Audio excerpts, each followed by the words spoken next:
High friends, welcome to Shivya Times. இன்றைக்கி நம்ம வாழைக்கிழங்குலேருந்து நேச்சுரலாக ஃபார்ம் ஆகிற வாட்டரை எப்படி எக்ஸ்ட்ராக்ட் பண்ணுறதுங்கிறது தான் இந்த வீடியோவில் பார்க்க போகிறோம். நம்ம சேனலுக்கு நீங்கள் புதுசாக இருந்தீங்கன்னா ப்ளீஸ் சப்ஸ்கிரைப் பண்ணுங்கள். அப்படியே பக்கத்தில் இருக்க பெல் ஐக்கானையும் ப்ரெஸ் பண்ணிக்கோங்க. இப்போ வாங்க வீடியோக்குள்ளே போகலாம்.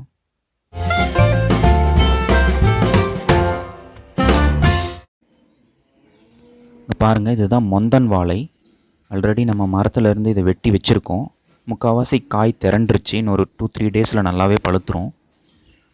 இந்த பழம் உடம்புக்கு ரொம்ப குளிர்ச்சிங்க. இது பச்சை காயாக இருக்கும்போது பஜ்ஜிக்கு யூஸ் பண்ணுவாங்க. அதே மாதிரி பொரியல் செய்கிறதுக்கும் இந்த முந்தன் வாழை தான் யூஸ் பண்ணுவாங்க. இதை பாருங்கள், இந்த மரத்துலேருந்து தான் வெட்டி எடுத்தது. மரத்துலேருந்து தார் அறுவடை பண்ணதுக்கப்புறம் அந்த மரத்தை நம்ம வெட்டிடுவோம். அந்த வெட்டினதுக்கப்புறம் அடியில் இருக்கிற கிழங்கை நம்ம பறித்து தாங்க இந்த குடிநீர் எடுப்போம். இப்போ பாருங்கள், இந்த மரத்தில் சென்டரில் நடுவில் இருக்க மரத்துலேருந்து தான் நம்ம அந்த மரத்தை வெட்டி எடுத்துகிட்டு அதிலிருந்து எப்படி நம்ம குடிநீர் எடுக்கிறதுங்கிறது இந்த வீடியோவில் பார்க்கலாம்.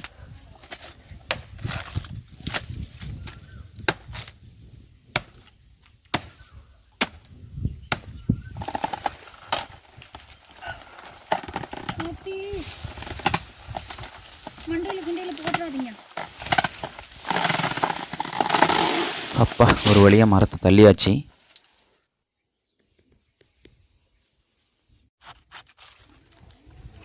ஒரு கத்தி எடுத்துக்கிட்டு சைடில் தேவையில்லாத இந்த மட்டையெல்லாம் வெட்டி எடுத்துடலாங்க.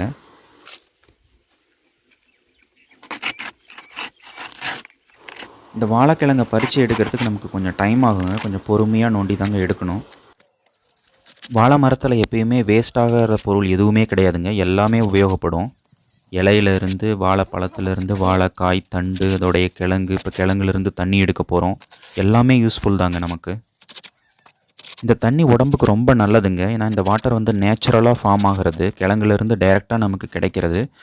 இது கிட்னி ஸ்டோன் உள்ளவங்களுக்கு ரொம்ப நல்லதுங்க. தொடர்ந்து குடிச்சிக்கிட்டு வந்தால் கிட்னி ஸ்டோன் ஈஸியாக அதிலிருந்தே கரைஞ்சி வர்றதுக்கு வாய்ப்பு நிறையா இருக்குதுங்க.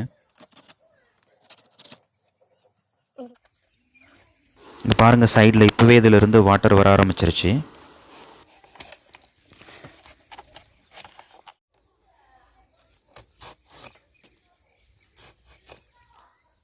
வாழைக்கிழங்குல குழி எடுத்தாச்சுங்க. ஒரு கைப்பிடி அளவு சீரகம் எடுத்துக்கிட்டு அந்த குழியில் போட்டு வச்சிடலாம். பாருங்கள், குழி எவ்வளோ ஆழம் எடுத்துருக்கோன்னு. இதில் எப்படியும் ஒரு 3/4 லிட்டர் அளவுக்கு தண்ணி சேருங்க. ஒரு தட்டு ஒன்று போட்டு மூடி வச்சிடலாங்க. ஏன்னா பூச்சி வேறு எதுவும் தூசி விழுகாமல் இருக்கும். ஒரு நைட் ஃபுல்லாக நம்ம அப்படியே இதை விட போகிறோம். ஒரு கல் வெயிட்டுக்கு எடுத்து வச்சிடலாங்க. ஏன்னா தட்டு கீழே விழுந்துடக்கூடாது.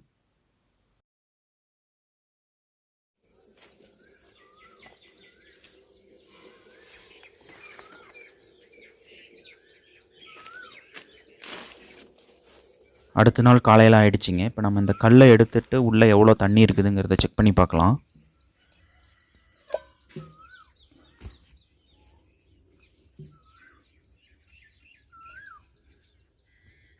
வாவ், அருமைங்க. பாருங்கள், இந்த ஃபுல்லாக அந்த குழி ஃபுல்லாக தண்ணி சேர்ந்துருச்சிங்க. பாருங்கள், மேலே ஜீரகம் மிதக்குது. சின்ன சைஸ் டம்ளர் எடுத்துக்கிட்டு இதில் இருக்கிற தண்ணியை நாம் இன்னொரு பாத்திரத்துக்கு மாற்றி வச்சிடலாம்.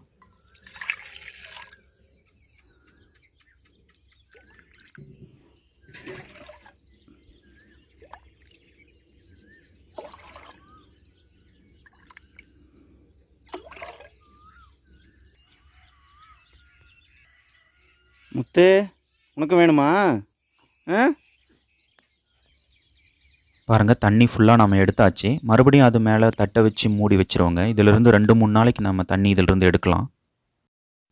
வடிகட்டி ஒன்று வச்சு இந்த தண்ணியை நம்ம வடிகட்டி எடுத்துக்கலாங்க. நல்லா குடிங்க. தண்ணி தான். எப்படி இருக்கு? நல்லா இருக்கா? சொல்லுங்கள், நல்லா இருக்குன்னு. நல்லா இருக்கு.